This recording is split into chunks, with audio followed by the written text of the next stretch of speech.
niekada nežinau, kad Vilniaus centre čia staklės. Užėjau ir žiūriu, moteris audžia, davė pabandyti. Sako, vyksta kursai, nu ir va, ir užstrigau čia.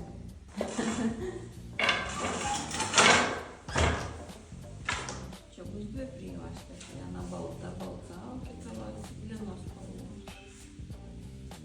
Kiek jūs laiko jau prijuostę audžiat?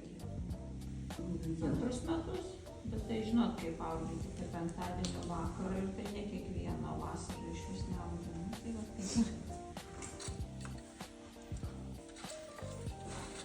Ir kad pradeda, tai patinka taip, kad iš karto stiklės įsigyja.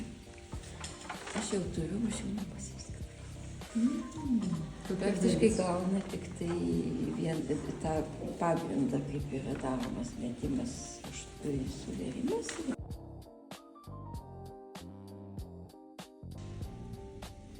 Šiaip tai mano darbas ir profesija nesusijęs su audimu.